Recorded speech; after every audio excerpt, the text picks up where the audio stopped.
wabarakatuh.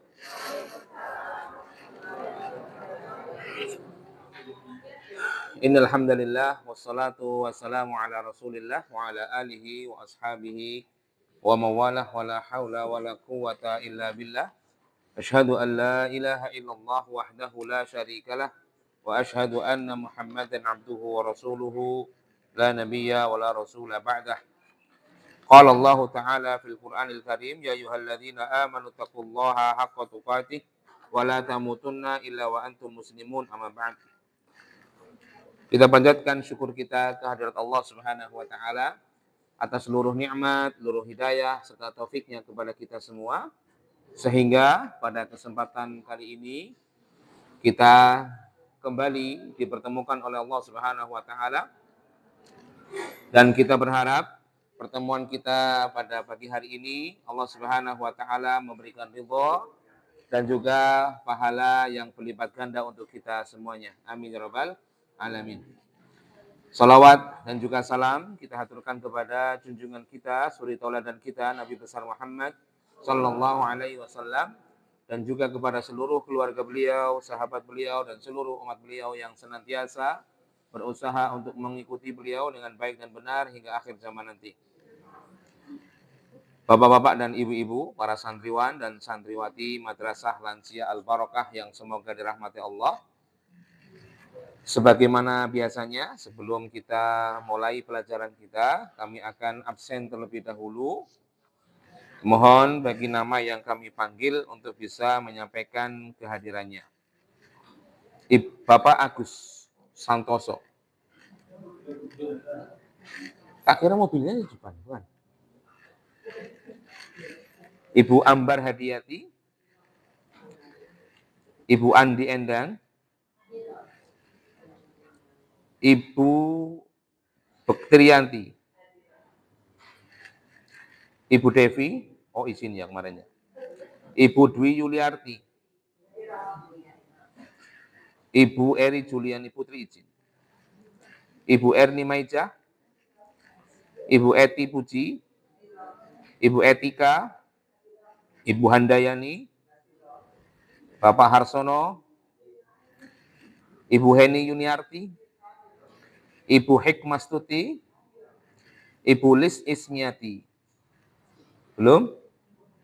Bapak Muntarik, Ibu Musinem, Bapak Muslih,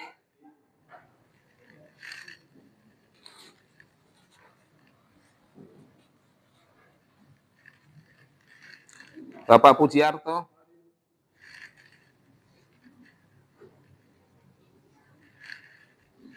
Ibu Purbaningsih, Ibu Rasmini, belum? Ibu Retni Astuti, Ibu Rohani, Ibu Rosida, masih belum? Ibu Salvia, Ibu Siti Khotijah, izin kemarin, tadi ya. Ibu Siti Nuriyati, Ibu Siti Rahayu, Ibu Siti Sarifah, Ibu Siti Sugianti, Ibu Siti Surya, Bapak Sugihartoyo, Bapak Suharjo, Ibu Sukarni, Ibu Sumarsi, Ibu Sumartini,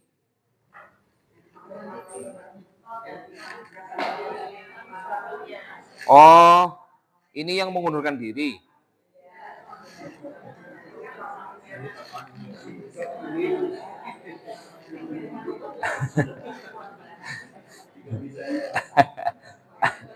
Ya nggak apa-apa, kalau ada yang masuk lagi nggak apa-apa. Cuma kalau mau gantian bilang dulu harusnya.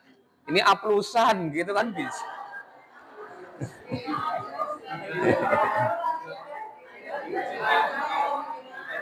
Lah iya, memang madrasah itu grup WA. Madrasah kan ada ada aturannya. Bukan cuma asal masuk, asal keluar. Bukan tuker-tukeran asal-asalan kan enggak. Bilang dulu, Ustaz saya mengundurkan diri, tapi nanti ada suami saya yang masuk. Kan begitu, bukan di WA. Saya mengundurkan diri nanti gitu. Bukan begitu caranya. Tapi nggak apa-apa, sudah terlanjur. Bapak Suparman? Belum. Bapak Supriyo? Ibu Surati? Bapak Wargono? Belum. Ibu Wasmiati? Izin. Ibu Wigatiningsih? Ibu Yeti? Ibu Subekti Laraning Tias? Ibu Siti Nurohayatun? Belum? Ibu Sri Sugiyarti?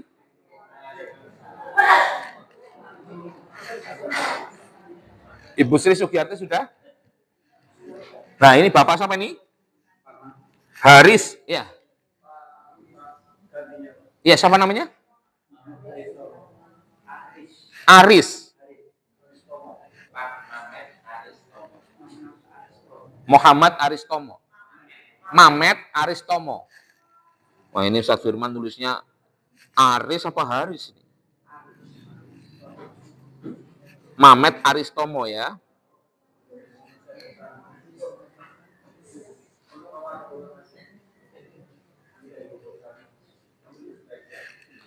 Bapak Mamet Aristomo ya. Bapak Suparman, Bapak Wargono. Ya. Ada yang belum saya panggil? Sudah semua? Baik. Sudah libur panjang kan sudah itu. masih ada ini enggak? Apa namanya? Kerasa bau kambing apa bau? Baik, sudah siap lah ya. Sudah cukup liburnya lah insya Allah. Ya, mudah-mudahan libur kemarin bermanfaat, bisa untuk istirahat, bisa untuk memaksimalkan awal bulan Dzulhijjah. Baik, kita lanjutkan pelajaran kita, silakan dibuka. Kita bahas tentang apa sekarang? Kemarin kita bahas poin tentang ajaran Nabi Muhammad SAW ketika bangun tidur. Ya, poin dari bangun tidur yang pertama kali yang Rasulullah SAW ajarkan adalah apa? Bangun pagi. Ya, jadi bangun pagi. Bangun pagi itu kapan? Iya, sebelum masuk waktu sholat subuh. Bukan pagi itu menurut ya segelintir orang jam 6 besok gitu kan gitu. Jam itu besok bukan. Tapi pagi dimaksud adalah sebelum melaksanakan sholat subuh. Bahkan Rasulullah SAW itu bangun bukan hanya sebelum sholat subuh, tapi jauh dari sebelum sholat subuh. Ya, bahkan hadis di antara beberapa hadis itu beliau bangun di pertengahan malam. Ya, di pertengahan malam. Ya, untuk apa? Ya, untuk mulai beribadah kepada Allah Subhanahu wa taala. Bukan untuk nonton bola. Ya, bukan untuk begadang, itu bukan, tapi untuk beribadah kepada Allah Subhanahu wa taala. Sekali lagi, kenapa kok kita bahas tentang ajaran Rasulullah dari bangun tidur? Karena di antara bentuk tanda cinta kita kepada Rasulullah SAW adalah mengikuti apa yang beliau lakukan. Itu salah satu tanda bukti cinta kita. Ya, kalau kita benar-benar rasa atau mengaku cinta kepada Rasulullah, di antara salah satu buktinya mengikuti apa yang Rasulullah lakukan. Apa yang Rasulullah ajarkan, itu salah satu bukti. Bukan hanya bukti itu hanya sekedar ucapan saja, tapi tindakan. Ya, perilaku kita mengikuti apa yang sudah diajarkan Rasulullah SAW. Sekali lagi, pentingnya membahas tentang bangun tidur sesuai dengan ajaran Rasulullah adalah ini sekali lagi sebagai wujud cinta kita kepada Rasulullah SAW dan kita ingin bangun tidur kita sesuai dengan ajaran cinta Rasulullah SAW. Baik, poin yang kedua. Apa poin yang kedua itu, Pak? Duduk dan mengusap bekas tidur di wajah. Ya, duduk dan mengusap wajah. Ya, itu poin yang kedua. Saya sebelumnya mau tanya, panjenengan kalau bangun tidur ngapain? Ayo, ini kita belum bahas ini di pending dulu lah. Saya tanya dulu kebiasaan kita. Kalau kita bangun tidur, begitu melek, ngapain kita? Ya, zaman utia. Yang biasa panjenengan lakukan, tidur, duduk berdoa. Terus ada yang langsung kelintab, begitu ada nggak? Begitu tangi langsung ada, ada yang jawab jujur ini, ada, ya. Ya sebagian mungkin ada setelah bangun tidur matanya dibuka, duduk ada. Tapi ada yang melek matanya langsung naik, langsung berdiri, itu ada. Ada yang matanya melek, meremani anak.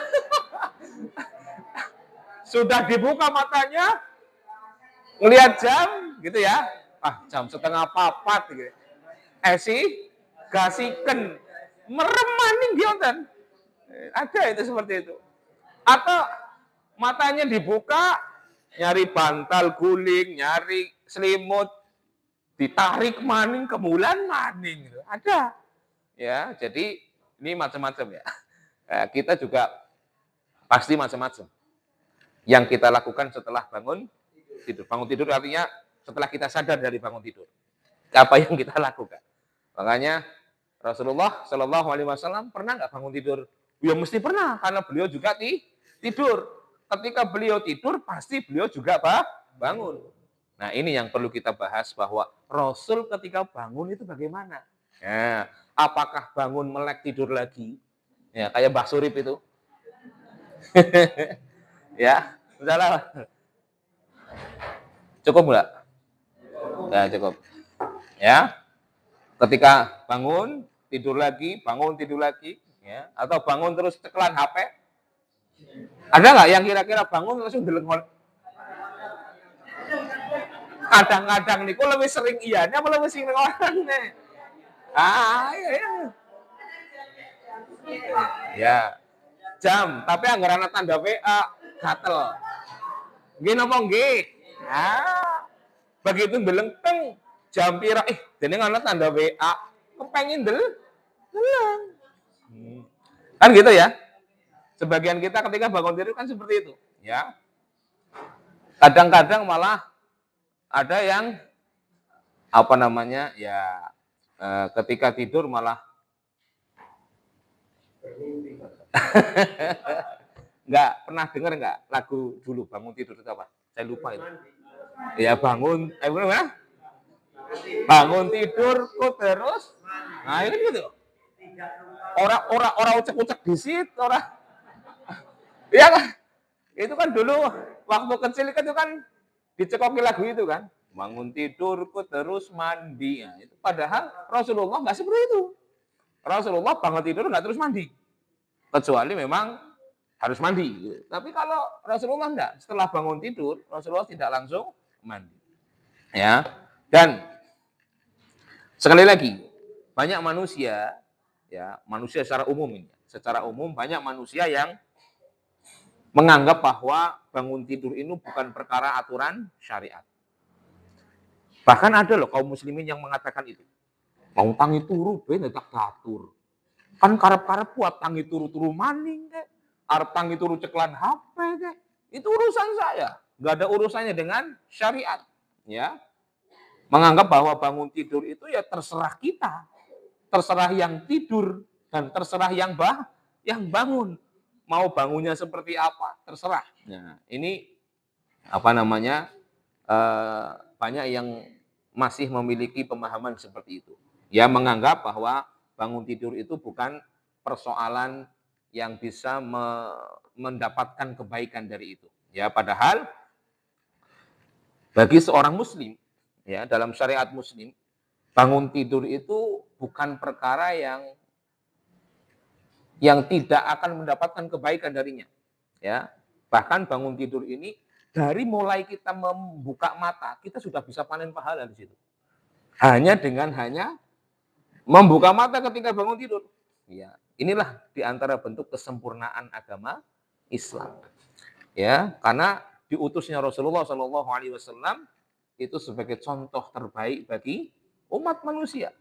Ya, kenapa? Supaya apa yang dilakukan Rasulullah Shallallahu Alaihi Wasallam ditiru sama umatnya. Agar umatnya bisa memanen pahala dari setiap kegiatan-kegiatan yang dia lakukan. Termasuk dari bangun tidurnya. Ya.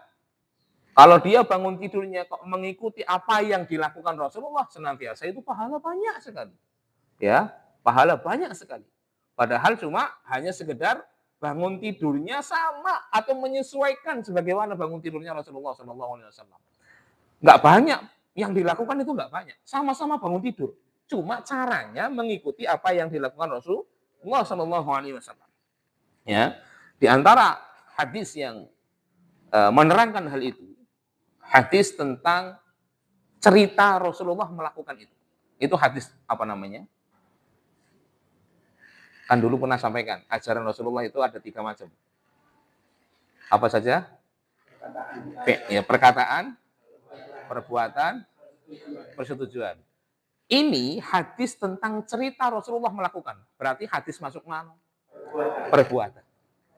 Ya, ada hadis yang menerangkan perbuatan Rasulullah SAW. Rasul nggak mengatakan itu, tapi ada sahabat yang melihat Rasul demikian. Dan kemudian sahabat ini melakukan sebagaimana yang Rasul lakukan. Ya, yang menyampaikan ini adalah Abdullah bin Abbas radhiyallahu anhuma. Suatu ketika Abdullah bin Abbas radhiyallahu anhuma pernah nginep di rumah bibinya, namanya Maimunah. Maimunah ini adalah bibinya Abdullah bin Abbas. Ya, beliau adalah saudara dari ibunya, saudara dari ibunya, Ummu Fadl. Ya. Dan ini Maimunah itu salah satu istri Nabi Muhammad sallallahu alaihi wasallam. Istri keberapa? Enggak tahu. Maimunah binti Harith, beliau adalah istri terakhir Rasulullah sallallahu alaihi wasallam. Ya, banyak dari kita kan terutama ibu-ibu taunya istri terakhir sinten? Ais. Asia. Asia niku pokoknya kelbamba Nabi. Ya, banyak kan terutama ibu-ibu ya, terutama ibu.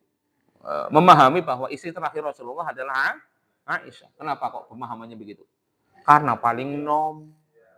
Anggap-anggapannya agar istri paling nom ya paling eri, kan gitu, selalu mikirnya gitu. Ya. Padahal istri yang paling terakhir dinikahi oleh Rasulullah adalah Maimunah. Maimunah ini termasuk istri Rasulullah yang sangat terkenal dengan kecantikannya. Ya, dia janda juga. Ya, cuma jandanya jangan dikira jandanya umur sekian tahun. Maimunah ini janda muda, ya, janda muda yang beliau nikahi. Maimunah ini termasuk terkenal sahabiah yang cerdas, yang baik, yang solehah, yang gampang sekali memahami ilmu agama. Maka dipilih oleh Rasulullah. Di antara keutamaannya untuk menyebarkan apa yang dilakukan Rasulullah SAW kepada para umat Islam. Ya, di antaranya tentang bagaimana tata cara Rasulullah bangun. Ya, Abdullah bin Abbas mengatakan hatta idzan tasafal lailu. Di sana disebutkan bahwa Maimunah ini cerita kepada Abdullah bin Abbas, Rasulullah itu ketika sudah masuk pertengahan malam. Nah, pertengahan malam itu kapan? Jam pinten? Oh, 00. Ngitungnya dari kapan malam itu? Maghrib sampai masuk waktu subuh. Jajal, jatung. Apa temenan jam 00? Hah? Maghrib jam 18 ya. 18.00. Terus 04.30. Di antara ini tengahnya berapa coba? Sing hitung. Yang bisa ngitung siapa? Berapa? 11 sampai setengah 12. Hah? Kimbok angel, orang susah ya kena gini. Anggap baik semenela. Anggap saja, kan nggak 00 kan? Bukan kan? Iya. Jam 11 kurang lebih, jam 11 lebih lah. Anggap saja jam 11 lebih. Nggak jam 00, itu tengah malam. Jadi jangan anggap tengah malam mesti 0000 gitu, bukan. Itu tengah malamnya kalau dari sisi Masehi ya, dari sisi Masehi. Nah, kalau perhitungan dari sisi syariat agama itu nggak bisa.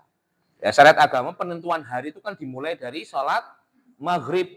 Itu sudah berganti hari. Makanya ketika kita bangun sepertiga malam, itu jangan ngitungnya pakai jam Masehi, pakai aturan syariat agama. Gitu. Termasuk ketika ngitung akikah untuk anak yang lahir. Itu dihitungnya pakai syariat agama, jangan pakai hari Masehi. Ya, misalnya dia itu lahir pada hari Senin sebelum maghrib, maka hari itu dihitung. Kalau dia lahir pas sholat maghrib atau setelah sholat maghrib, hari itu nggak dihitung. Itu cara menentukan hari kelahiran untuk akikah. Ya, jangan kemudian dina Seninnya dihitung padahal jam 7 wengi, nggak bisa.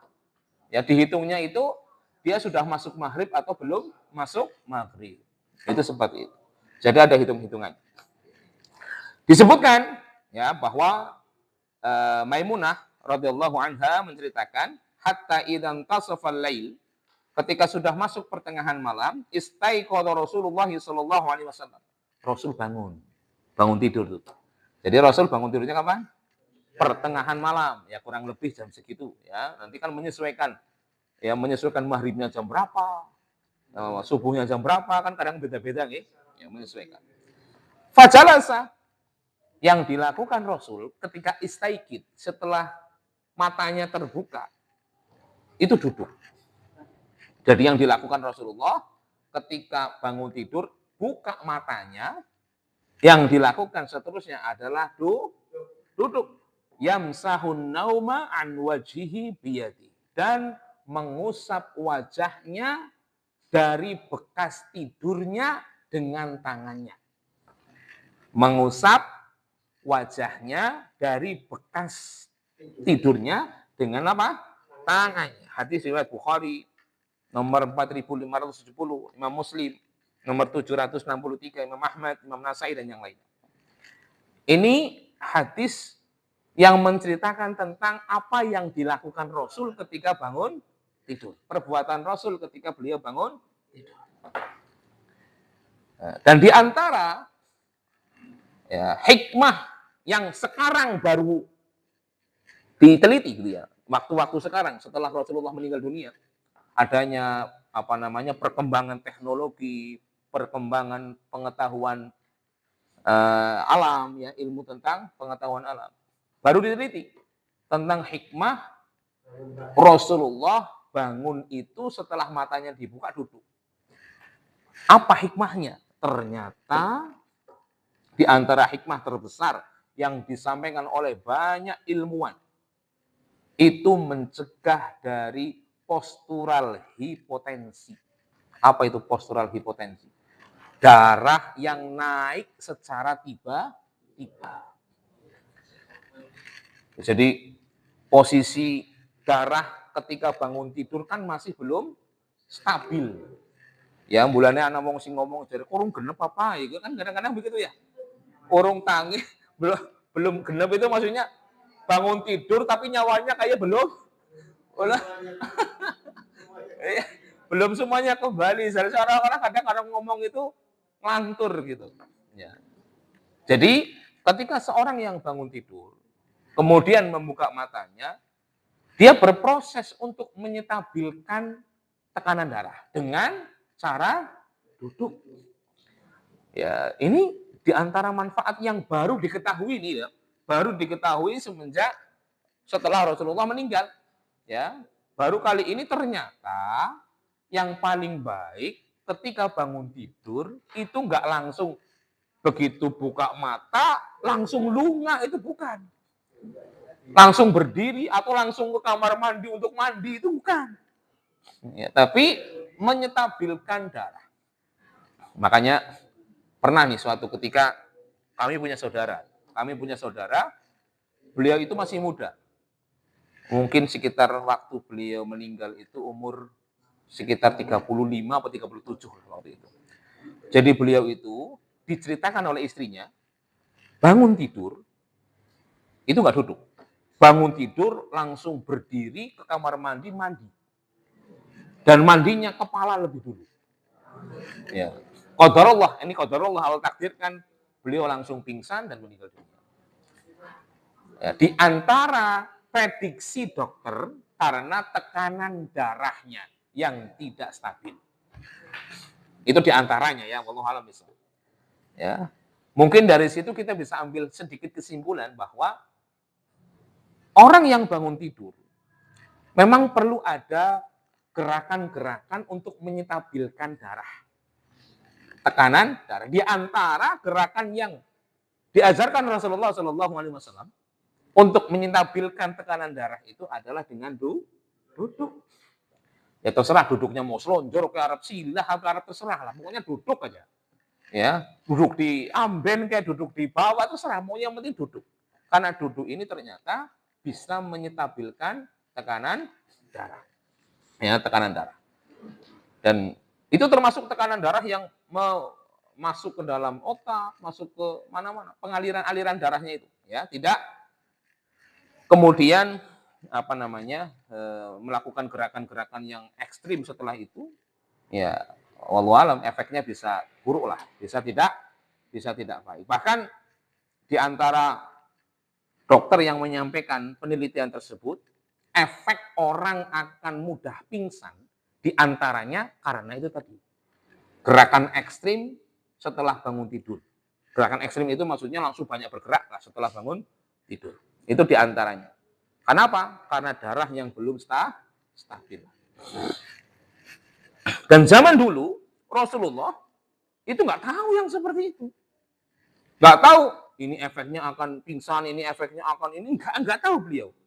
Ya, beliau ketika melakukan itu juga bukan karena karpet dewek, itu bukan. Ya, tapi karena apa?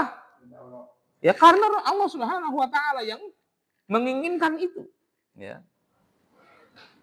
Jadi dalam diri Rasulullah SAW itu ada contoh yang baik. Kenapa? Karena setiap perbuatan, setiap yang dilakukan, setiap yang dikatakan itu semuanya atas kendali Allah Subhanahu wa taala.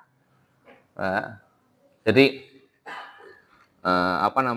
apapun yang dikatakan oleh Rasulullah, wa ma yantiqu 'anil hawa in huwa illa wahyu yuha. Apa yang diucapkan Rasulullah termasuk yang diperbuat oleh Rasulullah semuanya itu wahyu dari Allah Subhanahu wa taala, bukan dari keinginan Rasulullah sallallahu alaihi wasallam sendiri. Termasuk beliau bangun tidur, ya, itu bukan karena tangin-tanginin jagung, itu bukan. Karena ini arahan dari Allah Subhanahu wa taala. Yang mana nanti tujuannya diikuti oleh seluruh umat Islam. Ya, seluruh umat manusia, ya. Dan para sahabat pun ketika mengikuti cara Rasulullah duduk, bangun kemudian duduk, itu juga bukan karena ini hasil penelitian ini, ini kata dokter begini bagusnya. Enggak ada dokter zaman dulu. Apa maning penelitian gitu ya. Itu hanya sami'na wa ata'na. Saya karena cinta kepada Rasul melakukan itu, saya lakukan. Saya karena ingin dapat pahala, karena melakukan apa yang Rasul lakukan, saya lakukan. Ya, nggak banyak alasan untuk melakukan kebaikan. Angger dhewe kan kadang-kadang ya kepengen ngerti. Saat duha kuwe ternyata marekna uripe kepenak apa iya takon jajal kok sing ngene. Akhirnya gitu. Nyari informasi bener apa enggak ini. Mencari validasi supaya benar-benar enggak ini. Kalau melakukan ini ganjarannya gede, aulia akeh, macam-macam. Ya. Itu kebanyakan kita mencari alasan seperti itu ketika ingin melakukan sesuatu, ya. Mencari hikmah, apalagi yang dicari hikmahnya selalu dunia. Selalu hikmahnya yang dicari itu dunia. Ya, sedekah, akan semangat sedekah karena ada yang cerita sedekah menyugihi, kayak gitu. Oh iya bener gue, semangat. Gitu. Ya.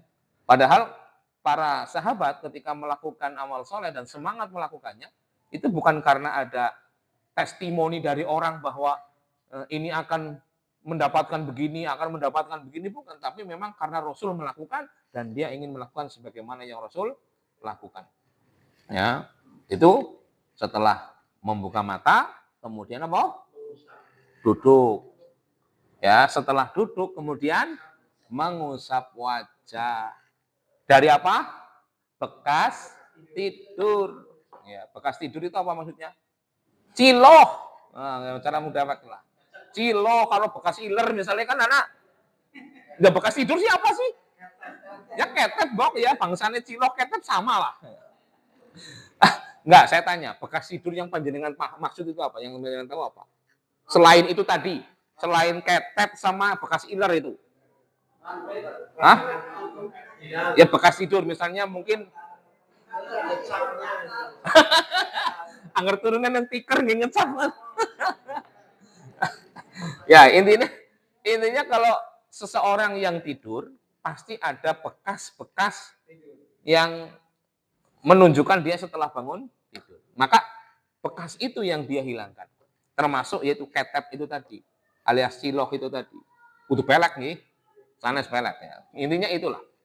Dan bahkan disampaikan, termasuk oleh penelitian zaman sekarang ini, bahwa ketika bangun tidur, kemudian melakukan pembersihan pada mata, termasuk menghilangkan kotoran yang ada di mata, itu termasuk dalam rangka menjaga kesehatan mata yang paling baik. Tuh, nggak usah pakai apa air apa tuh yang buat itu loh install. enggak. Ini cuma cukup membuang kotoran mata yang nempel di mata, itu termasuk bentuk pencegahan dari penyakit-penyakit mata. Itu diteliti sekarang. Apa yang gak ada Rasulullah gemen mikir kudu ngono? Ya enggak. Oh, ini dalam rangka mencegah dari penyakit-penyakit mata? Enggak. Allah Subhanahu wa taala mewahyukan, kemudian Rasul melakukan, ditiru oleh umat manusia. Itu. Dan kemudian saat ini baru diteliti apa hikmahnya dibalik buang ketet ketika bangun tidur, membersihkan bekas tidur. Ya. Bahkan kata para peneliti itu, ketet alias siloh itu kalau nggak dibersihkan, itu termasuk penyebab iritasi mata. Yang mana mungkin ya efeknya akan yang lebih buruk lagi. Karena iritasi itu kan luka ya, seperti luka. Luka yang ada pada mata. Ya. Dan mereka para sahabat sekali lagi meniru apa yang dilakukan Rasulullah SAW bukan karena mendengar penelitian juga, ya bukan, atau mereka takut karena kena penyakit mata, enggak juga. Para sahabat mereka melakukan apa yang dilakukan Rasul dengan membuang bekas tidur, ya mengusap wajah untuk menghilangkan bekas tidur, itu karena Rasul melakukan. Jadi kalau kita tahu Rasul mengajarkan demikian, sebetulnya sudah sangat cukup untuk kita melakukan beralasan Rasul melakukan.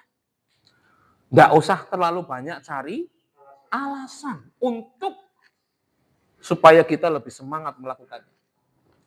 Ya, kadang begitu. Manusia itu diiming-imingi dulu baru semangat untuk melakukan kebaikan. Tahajud. Coba tanyakan kepada yang sering tahajud. Panjenengan misalnya sering tahajud, tanyakan kepada hati. Yang tahajud kenapa?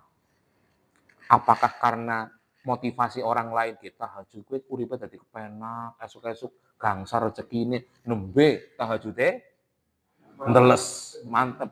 Atau memang dia sholat tahajud karena Rasulullah juga sholat tahajud. Nah, gitu. Coba tanyakan dalam hati.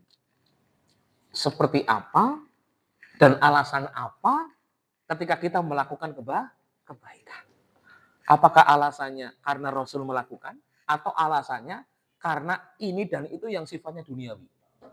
Itu kembali kepada diri kita. Nggak usah jujur-jujuran ngarepe, wis semoga dewek-dewek pe. Itu tanyakan kepada hati masing-masing saja. Ketika sedekah, apakah sedekah yang kita lakukan karena memang, loh saya kan orang kaya, patutlah sedekah, atau memang Rasul juga melakukannya? Kalau ketika kita bersedekah beralasan, Rasul kan sedekah, Rasul kan memerintahkan sedekah. Gak ada urusan dengan nanti jadi kaya, kayak nanti jadi miskin, kayak nanti jadi orang seneng sama kita, kayak nanti jadi ini, jadi itu, enggak. Yang penting dia melakukan apa yang dilakukan Rasul. Dia melakukan apa yang diperintahkan Rasul. Selesai. Dan para sahabat dulu melakukannya pun demikian. Dulu para sahabat melakukannya demikian. Panjenengan pernah mendengar cerita tentang diharamkannya khamr. Dulu seperti zaman Rasulullah, khamr itu masih halal. Ya, bahkan ada yang sholat sambil kelayangan itu, bukan minum. Masa sholat enggak, sholat tapi sambil mabuk gitu loh. Ya, mabuk tapi sholat. Karena memang saat itu khamr belum diharamkan. Setelah kemudian datang turun ayat pengharaman khamr, apa yang dilakukan para sahabat? Membuang semua khamr yang beliau miliki, yang mereka miliki. Kenapa? Karena Rasul melarang. Tahu ketika Rasul melarang, pasti itu larangan datang dari Allah Subhanahu wa taala. Enggak banyak orang Rasulnya sepelakin tahu sih, rong jedikin gimana-emannya. Enggak. Apa boleh dijual enggak Rasul ini? Mandan rugi enggak dibuang soalnya enggak juga. Langsung itu. Ya, langsung. Bahkan pernah dikisahkan oleh para ahli tafsir ketika itu jadi seperti banjir gitu ya, banjir khamr gitu ya. Tapi kemudian hewan-hewan yang di bawah jadi mabuk ya enggak. Ya, itu banjir khamr. Disebutkan dalam kitab Syama'il Rasulullah sallallahu alaihi wasallam, ya. Dalam kitab Syama'il Rasulullah di sana disebutkan faqad jaa fi syarhil aini li Abi Daud. Disebutkan dalam syarah Al-Aini karya Al-Imam Abu Daud. Dan Aunul Ma'bud fi Ainil Ma'bud. Fi Aunil Ma'bud di dalam kitab Aunul Ma'bud. Syarh Sunan Abu Daud, syarah Imam Sunan Abu Daud. Disebutkan fajala sayam sahun naum an wajhihi ma'nahu atharun naum wa fihi istihbabu hadza. Disebutkan bahwa Rasulullah Shallallahu alaihi wasallam mengusap wajahnya setelah beliau bangun tidur. Maknanya adalah beliau mengusap bekas tidurnya atau bekas dari tidurnya beliau. Wa fihi istihbabu hadza. Dan itu disunahkan. Itu disunahkan. Pernah panjenengan bangun tidur mengusap wajah? Ucek-ucek nek ana sing gatel, nek ora ana sing gatel ya ora ucek-ucek, Mbok. Enggak, maksudnya dibikin ritual gitu loh. Oh, saya bangun tidur, buka mata, duduk, mengusap wajah. Sudah pernah bikin urutan bangun tidur itu seperti itu? Seperti itu tadi. Buka mata, duduk, buka mata. Bukan doa, kan saya belum nyampe doa ini. Kan belum nyampe doa. Nih. Saya kasih urutannya ya. Saya kasih urutannya. 1. Buka mata. 2. Duduk dulu. 3. Mengusap wajah. Sudah ada yang pernah urutannya 1, 2, 3 ini? Belum. Hah? Sudah? Oh. Yang pertama belum mata ya. Masa ana sing nomor 3 disit lah ya, buka mata dulu mestinya kan. Yang namanya bangun tidur kan matanya dulu yang dibuka. Ya, Mbak. Masa bajunya dulu yang dibuka? Ketika bangun tidur kan otomatis matanya yang terbuka. Itu bagian dari nyawanya kembali kan gitu. Ya. Kemudian setelah buka mata mungkin yang masih kondisi tidur. Begini. Kemudian duduk setelah itu, ya. Mencari posisi duduk. Setelah mencari posisi duduk, kegiatan selanjutnya mengusap wajah. Ya. Yang ketiga belum. Lah ya nanti berarti. Nanti malam, besok pagi. Ya. Kalau tidurnya malam gitu. Ya. Jadi intinya itu diantara urutan yang dilakukan oleh Rasulullah Shallallahu alaihi wasallam ketika bangun dari tidur.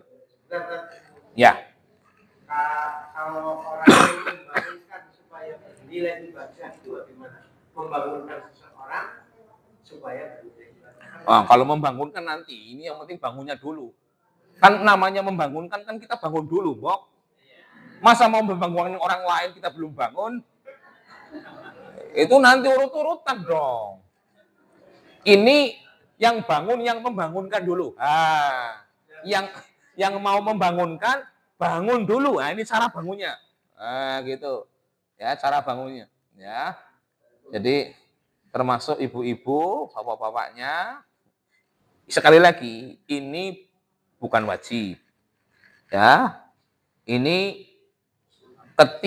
juga bukan sebuah ibadah. Sekali lagi, ini bukan ibadah murni. Kan dulu saya sampaikan ibadah ada dua macam, ibadah murni dan tidak murni, atau mahdhah gairu mahdhah. Ibadah murni ya contohnya sholat, puasa, zakat, haji, umroh, itu jelas ibadah murni. Yang dari awal disebutkan itu ibadah, itu murni. Kalau ini awalnya bukan ibadah memang. Wong tangi turu, ya tangi turu saya nggak apa-apa. Cuma yang tadinya bukan ibadah, yang bukan murni ibadah, bisa jadi bernilai ibadah kalau cara bangun tidurnya kita seperti yang diajarkan Rasulullah. Panen pahala. Tapi kalau kita bangun tidurnya sekarpet dewek, ya orang panen pahala. Tapi kalau bangun tidurnya kok sesuai dengan tata cara ini, awalnya, kita sudah panen pahala dari mulai bangun tidur, tok gitu loh. Kan tujuannya kita bahas buku ini, salah satunya biar kita melakukan kebaikan di setiap aktivitas kita. Dari mulai bangun tidur sampai tidur. Kan itu yang maksud kenapa kok bahas buku ini kan itu. Orang kok jebule enggak enggak. Tapi enggak dilakoni untuk diamalkan. Kalau saya bangun tidur kepengennya langsung oleh pahala saged mboten saged. Kepripun carane niki. Paham? Gitu. Ya. Ya, udah tahu. Iya, sudah tahu. Iya, makanya ikut madrasah lansia kan? Oh, 3 kali 4 kali? Maksudnya bangun, geser gitu. Gimana? Iya. Misalnya semalam tidur 8 jam. Tidur 8 jam, bangun 3 kali. Berarti diambil saja lah ya, diambil saja 2,5 jam bangun, 2,5 jam bangun. Kalau panjenengan setiap bangun ngamalkan ini, pahalanya akeh.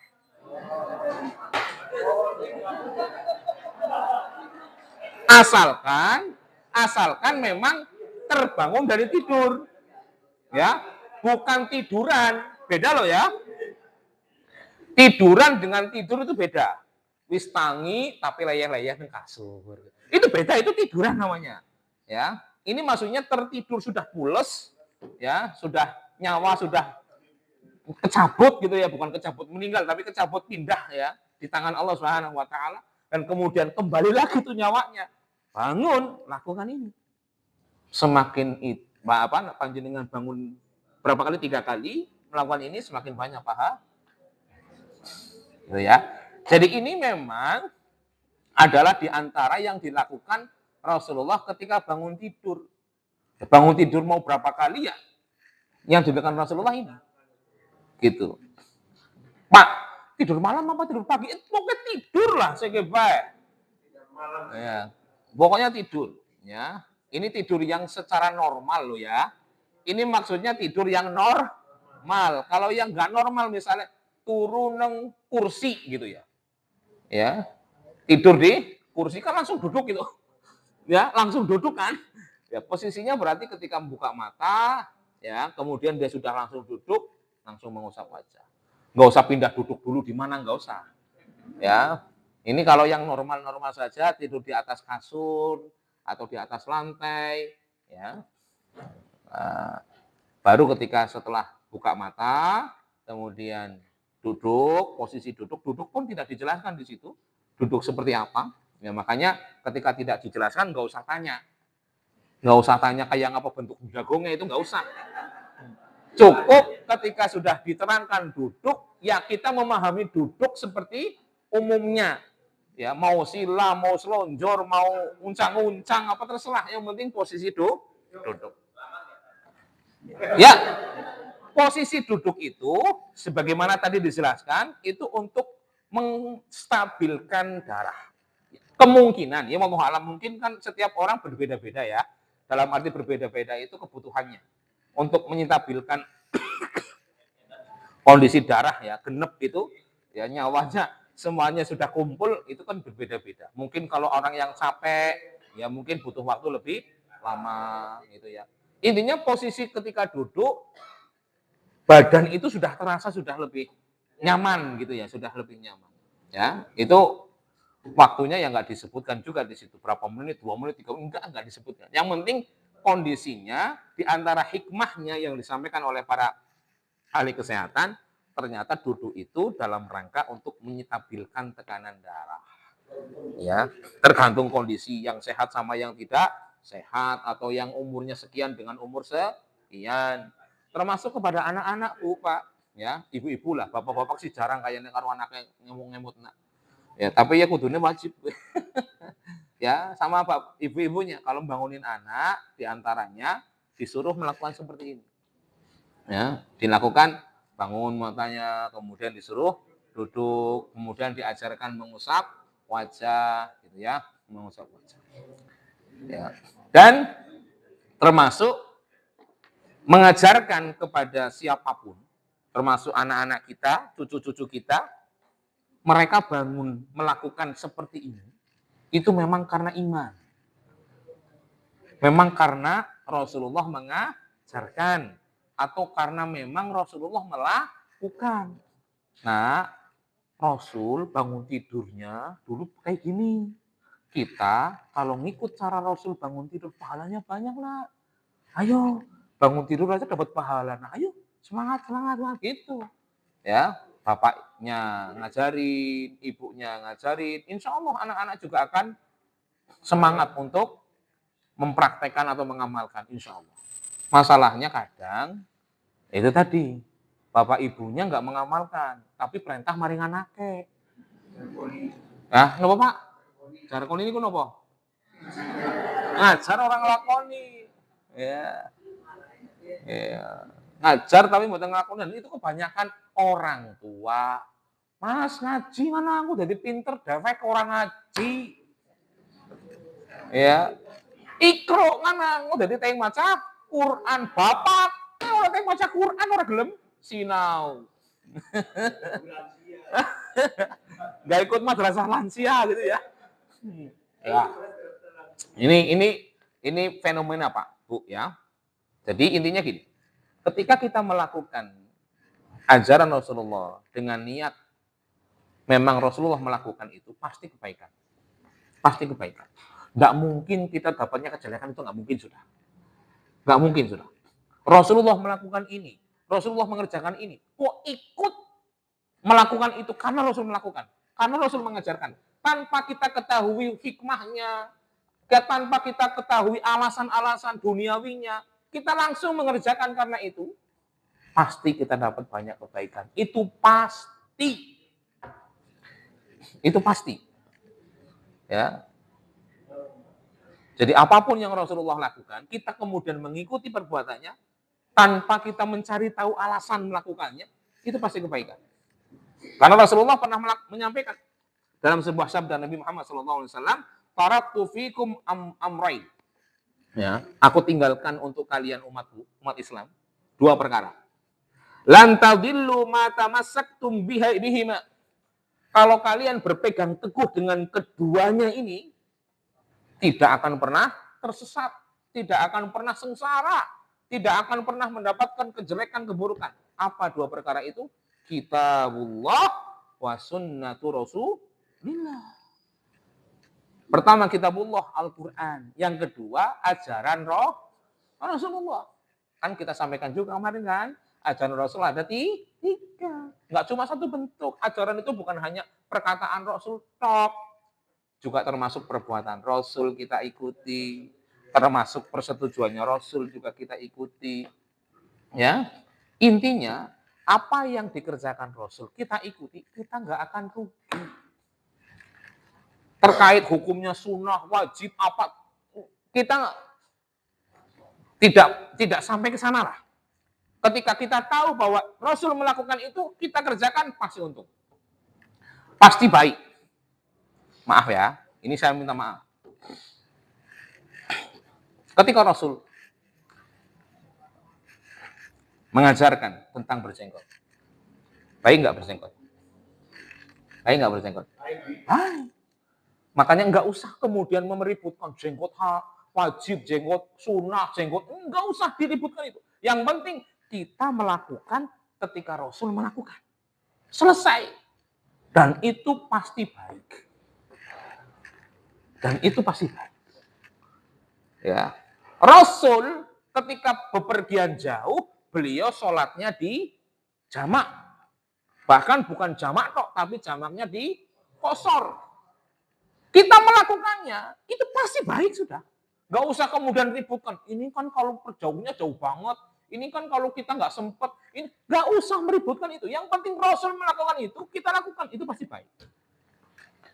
Karena masih banyak di masyarakat itu perdebatan tentang jamak qashar.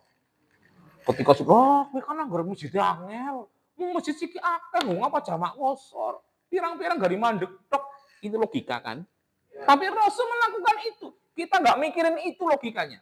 Mikirin Rasul melakukan itu, lakukan. Memang di zaman Rasul ketika turun, misalnya bepergian jauh, istirahat, sholat neng padang pasir nggak bisa. Sholat di tempat manapun nggak bisa. Bisa. Tapi beliau selalu memilih untuk menjamak qashar. Karena ada kebaikan pasti. Itu diantaranya. Ya. Bahkan pernah nih, saya dapat ilmu dari seorang tabib. Dan saya baru ngeh itu memang setelah itu. Rasulullah kan demen banget kambing. Ya, demen banget kambing. Ketika ada orang yang suka kambing dalam tanda kutip, ya. Karena Rasul juga suka makan, itu pasti dapat kebaikan. Tapi memang cara masaknya, cara mengkonsumsinya sebagaimana Rasul. Orang tuh santen nih, di rica-rica. Rasul itu masaknya cuma sederhana, dikasih garam, ya dikukus atau direbus atau dibakar, itu. Makanya di Saudi, yang sudah sering ke Saudi, ya di sana kalau jamaah umroh itu kalau saya bawa, ya kalau saya bawa ke rumah makan atau tempat makan, Ustaz, ini kambingnya sih diapain? Dan orang nak enggak, jadi orang nak santennya. Oh, gitu loh. Jadi rasanya kan dia benar-benar rasa kambing. Asinnya dikit, dia lebih kerasa kan banyak di lemon. Main rasa itu di rempah. Mulanya jarang wong Arab Saudi kuwi setruk niku jarang. Saestu. Karena memang mereka cara memasak yang kambing terutama yang saya tahu, itu caranya memang nggak sebagaimana yang kita di sini. Makanya heran ada jamaah kita ke sana tuh sing sate kayak sate Tegal mboten wonten Ustaz. Ya ora apa gule-gule mboten wonten gitu loh. Enggak ada. Ya, itu di antara salah-salahnya. Bahkan tabib itu yang saya kenal itu, saya punya teman kena stroke. Apa di antara treatmentnya makan daging kambing? Treatmentnya itu untuk menyembuhkan penyakit stroke-nya. Makan daging kambing. Tapi sing depangan dagingnya utumpelan. Bukan jeroan, dagingnya. Dan hanya direbus serta menggunakan garam sedikit. Ya. Itu di antara treatmentnya. Orang yang stroke masih ada. Dan beliau udah sehat. Dan masih ada orangnya.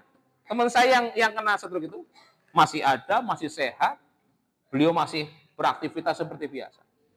Ya, dulu masih waktu itu stroke sebelah. Treatmentnya makan kambing. Jadi direbus sampai empuk, itu cuma nanti dikasih garam. Ketika mau dimakan itu dikasih garam dikit. Garam apa tuh namanya? Himalaya ya? Nah, Himalaya itu yang warna pink itu. Himalaya kan? Dikit aja buat ngerasa ada rasa asin-asinnya itu. Terus dikasih lemon. Itu kan seger dimakan buat lauk. Itu boleh. Ya, itu diantaranya. Diantaranya bahwa sekali lagi siapapun yang melakukan kebaikan dengan alasan Rasul juga melakukan atau Rasul mengajarkan pasti dapat kebaikan, itu sudah jaminan pasti 1.000.000%. Yakin walaupun lah ibarat ngomongnya. Yakin, jangan sampai jangan tidak yakin. Ya, harus yakin. Ini keasalkan informasinya jelas dari Rasulullah, bukan hadis palsu, bukan hadis yang mengada-ada, bukan, tapi hadis yang memang dibenarkan oleh para ulama. Rasul begini, sudah selesai. Kita melakukannya pasti banyak kebaikan. Ya. Dan jangan pernah mengikuti logika atau jangan pernah mendewakan logika alias akal. Akal diciptakan memang untuk membantu kita memahami syariat, iya. Tapi jangan kemudian akal kita, logika kita mengalahkan syariat. Karena logika kita terbatas. Kata para ulama, logika manusia itu seperti mata melihat benda. Terbatas. Coba panjenengan bisa lihat apa di balik tembok ini, di balik pembatas ini. Nggak bisa, karena punya keterbatasan penglihatan. Sebagaimana itu akal logika punya keterbatasan. Lawang masalah ngentut wudu, bedawek nggak bisa masuk akal tuh. Lawang wis wudu ngentut, kenapa nggak dibasuh duburnya? Kenapa kok disuruh wudu lagi? Masuk akal nggak? Nggak masuk logika itu. Kalau dilogikakan, lo kan saya udah wudu. Yang mengeluarkan pembatal wudu dubur kentut. Kenapa? Enggak, itu yang dibersihkan. Kenapa kok harus wudu lagi dari awal? Itu kan nggak masuk logika, tapi itu syariat. Itu syariat. Jadi logika dikalahkan, tunduk dengan syariat untuk memahami. Ya, logika digunakan untuk memahami, bukan untuk mengalahkan syariat. Termasuk ketika contoh bangun tidur, ya, Rasul kemudian buka mata, duduk, mengusap wajah. Kalau dari sisi logika kok tidak masuk, tetap syariat harus tunduk. Logika harus tunduk dengan syariat, maaf. Logika harus tunduk dengan syariat. Tidak bisa logika mengalahkan syariat, ya. Tidak boleh. Karena Rasulullah SAW ketika membuat sebuah syariat itu berdasarkan wahyu dari sinten? Allah Subhanahu wa taala. Ya. Sampai di sini ada yang ditanyakan? Monggo Pak Arsono. Apa? Kucing? Ya. Mata kucing. Oh, kucing. Apa kucing sunnah Rasul? Oh, enggak. Bukan. Memelihara itu bukan sunnah Rasul. Memelihara kucing itu bukan sunnah Rasul. Ya. Kalau merahmati, mengasihi kucing itu sunnah Rasul. Mengasihi itu nggak harus merawatnya. Mengasihi itu misalnya kalau ada kucing lapar dikasih makan, dikasih minum. Kalau yang merawat itu di bawah rumah. Kalau ini mengasihi itu memang sunnah Rasul. Tapi kalau memelihara, ngasih akeh, mambu, pipisan kening, itu nggak sunnah Rasul itu. Jangan salah paham. Ya, termasuk ketika Abu Hurairah itu. Abu Hurairah namanya siapa? Namanya siapa? Nama aslinya Abdurrahman bin Sakhr Ad-Dausi. Karena dia juga senang dengan kucing. Bukan beliau itu bawa kucing mari rumah akeh banget, itu enggak. Senang dengan kucing. Banyak merawat kucing. Ada kucing liar, dikasih makan, dikasih ini, dikasih itu. Merawat kasih sayang dengan kucing. Makanya beliau dijuluki Abu Hurairah, bapaknya para kucing. Ya gitu. Jadi kita bukan sunnah Rasul itu bukan memelihara kucing, apalagi banyak direbukan. Mengasihi kucing itu yang sesuai dengan ajaran Rasulullah. Lah bong, paling kayak pengenyongan gede kucing, lu kepriwe jajal. Jadi, jadi posisinya mengasihi hewan selain kucing termasuk ya anjing, kucing, apapun hewannya, kita diperintahkan untuk mengasihi kasih. Ya. Irhamu man fil ardi yarhamukum man fis sama. Kata Rasulullah itu. Sayangilah apa saja yang ada di bumi, maka Allah yang ada di langit akan mengasihi kalian. Akan merahmati kalian. Termasuk itu tadi. Kambing, sapi, kucing, anjing. Ya. Jadi yang beruruh anjing aja langsung dipentong. Kita kasihi dia. Kecuali nek anjingnya mau gigit kita pukul enggak apa-apa. Wong salah apa-apa langsung dibentong balangi watu, jangan. Ya. Termasuk ayam. Pengu.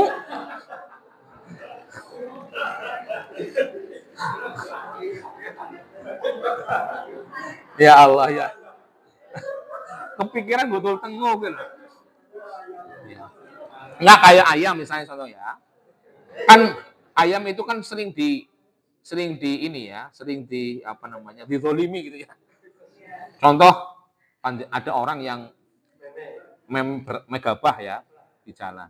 Lah wong ngerti gabah panganane ayam. Wong dipe neng kono ora dijaga. Lah ya otomatis dengan naluri hewan kencot ya mangan panganan. Tinggal diusir. Ora usah dibandem karo watu karo bangkon, enggak usah. Apalagi kalau panjenengan membolehkan memakan misalnya beri makannya gitu. Ya enggak apa-apa. Ya. Ya namanya kita menjemur di tempat umum, bukan milik kita. Apalagi itu tidak ada penutupnya, wajar. Hewan itu yang nggak punya akal gitu loh. Nggak kemudian hewan, apa aku makan kinoli? Ya enggak mungkin sampai ke situ pikirannya. Dia pengen makan aja. Ya gitu ya. Jadi terkait kucing itu seperti tadi Pak Harsono. Cukup ada.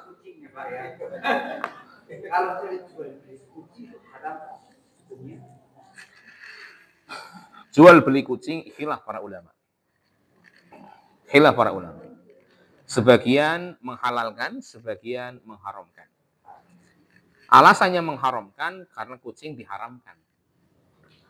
Ya, karena kucing haram hukumnya memakannya, maka diharamkan setiap yang maka dilarang jual beli setiap yang diharamkan. Termasuk kucing. Tapi sebagian menghalalkan. Ya, menghalalkan bagi kucing-kucing yang memang bukan yang terlarang. Kan ada kucing yang terlarang dijual belikan. Nah, gitu.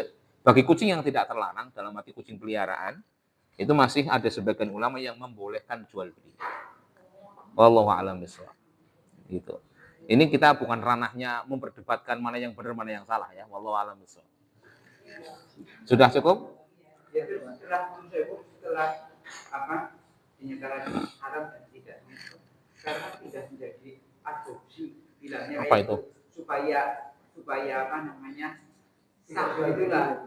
Adopsi apa maksudnya? Bagi anak kayak gua apa?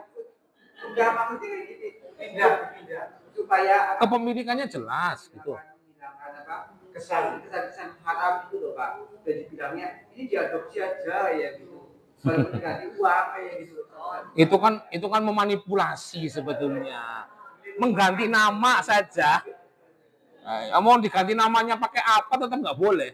Riba kalau diganti dengan bagi untung, kalau riba ya tetap riba sudah, walaupun diganti dengan cara yang nama yang lain. Itu saja. Mau Pak Priyo? Itu dampak positif apa saja ketika kita mengikuti sunnah Rasul ketika banyak tidur. Dari sisi apa? Dari semua sisi, spiritual. Ya spiritual otomatis pahala. Ya kan? Ketika kita mengikuti apa yang dilakukan Rasul itu sudah jaminnya pasti ya, pasti itu pahala. Di antara hikmah yang lain, potensi kita mendapatkan syafaat Rasul karena kita mengikuti yang dilakukan Rasul, gitu kan?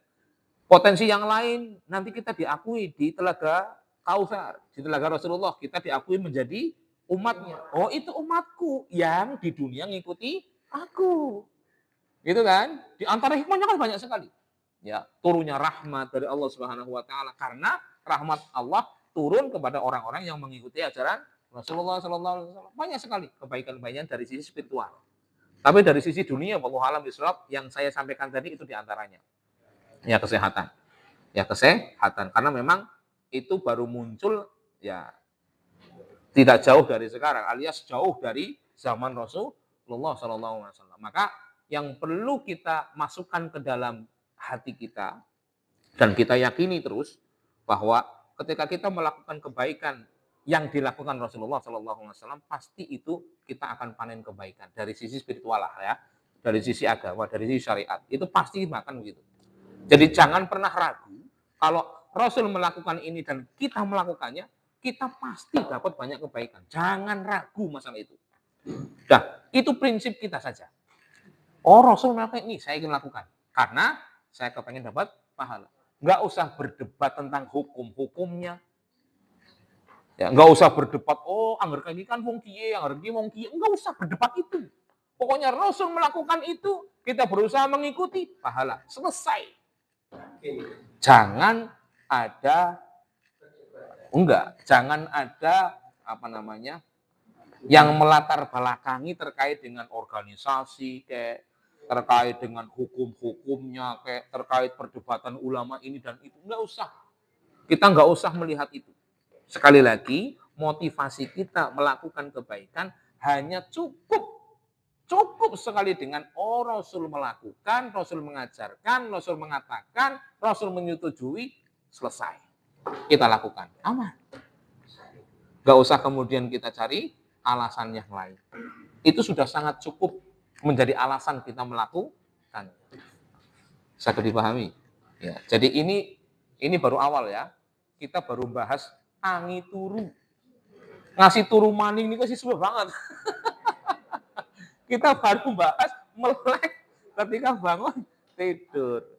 Cukup atau ada lagi yang mau ditanyakan? Cukup? Ya, kalau seandainya cukup, kita cukupkan.